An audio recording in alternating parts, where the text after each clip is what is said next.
ಗೀತಾ ಮಹಾತ್ಮೆ.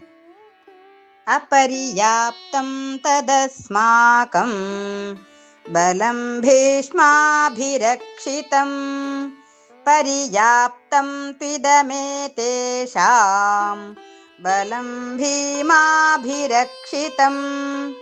ಭೀಷ್ಮನಿಂದ ರಕ್ಷಿತವಾದ ನಮ್ಮ ಸೇನೆಯು ಅಪರಿಮಿತವಾಗಿದೆ. ಆದರೆ ಭೀಮನಿಂದ ರಕ್ಷಿಸಲ್ಪಟ್ಟ ಪಾಂಡವರ ಸೈನ್ಯವು ಪರಿಮಿತವಾಗಿದೆ. ದುರ್ಯೋಧನನಿಗೆ ಒಂದು ರೀತಿಯ ಗೊಂದಲ ಉಂಟಾಯಿತು. ಭೀಷ್ಮಾಚಾರ್ಯರಿಂದ ರಕ್ಷಿಸಲ್ಪಟ್ಟ ಸೇನೆಯು ಅಪರಿಮಿತವಾದರೂ ಅವರಿಗೆ ಪಾಂಡವರ ಮೇಲೆ ವ್ಯಾಮೋಹ ಇದೆ. ಹಾಗಾಗಿ ಯುದ್ಧವನ್ನು ಗೆಲ್ಲುವುದು ಸಾಧ್ಯವೇ ಎಂಬ ಅನುಮಾನ.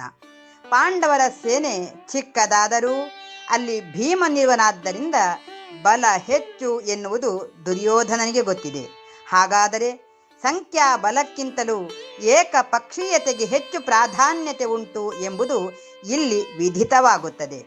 ಹಾಗಾಗಿಯೇ ಪಾಂಡವರಿಗೆ ಈ ಗೊಂದಲವಿಲ್ಲ. ಕಾರಣ ಏಕಪಕ್ಷೀಯ ನಿಷ್ಠೆ. ಆದರೆ ಎದುರಿಗೆ ಇರುವವರು ನಮ್ಮವರು ಎನ್ನುವ ವ್ಯಾಮೋಹ. ದುರ್ಯೋಧನನ ಗೊಂದಲಕ್ಕೆ ಕಾರಣ ತಮ್ಮ ಜೊತೆ ಇರುವವರು ಪಕ್ಷಪಾತಿಗಳು.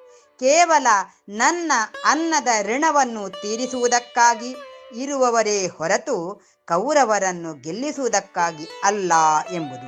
ಆದರೆ ವಿನಾಶಕಾಲೇ ವಿಪರೀತ ಬುದ್ಧಿ ಎನ್ನುವ ಹಾಗೆ ಕೌರವರು ನಾಶವಾಗುವ ಕಾಲ ಸನ್ನಿಹಿತವಾಗಿತ್ತು. ಆದ್ದರಿಂದ ಯಾರ ಮಾತನ್ನು ಕೇಳುವ ತಾಳ್ಮೆ ಅವನಲ್ಲಿರಲಿಲ್ಲ.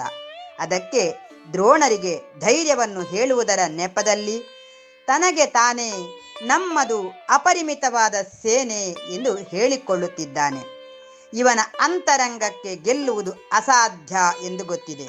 ಆದರೆ ಅಹಂಕಾರ ತಾಂಡವವಾಡುತ್ತಿದೆ. ಅದರ ಮುಂದೆ ಯಾವುದು ಧರ್ಮ, ಯಾವುದು ಅಧರ್ಮ, ಯಾವುದು ದುಷ್ಕರ್ಮ, ಯಾವುದು ಸತ್ಕರ್ಮ, ಇವು ಯಾವುದನ್ನು ದುರ್ಯೋಧನ ಪರಿಗಣಿಸಲಿಲ್ಲ. ದ್ವಂದ್ವ ಎನ್ನುವುದು ಒಂದು ರೀತಿಯ ಪರಾಭವದ ಸಂಕೇತ.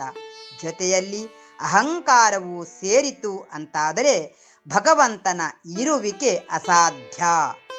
ಭಗವಂತನ ಅಸ್ತಿತ್ವವಿಲ್ಲದಿದ್ದಲ್ಲಿ ವಿಜಯ ಸಾಧ್ಯವೇ ಇಲ್ಲ. ಇವು ಯಾವುದನ್ನು ಯೋಚಿಸುವುದಕ್ಕೆ ಆಗದಷ್ಟು ಮೌಢ್ಯ ಅವನಲ್ಲಿ ತುಂಬಿಕೊಂಡಿದೆ. ಈ ಶ್ಲೋಕದ ತಾತ್ಪರ್ಯವೇ ದುರ್ಯೋಧನನ ದುರಹಂಕಾರ ಮತ್ತು ಅತಿಯಾದ ಆತ್ಮವಿಶ್ವಾಸವನ್ನು ತೋರುವುದಾಗಿದೆ. ಹರಿ ಓಂ.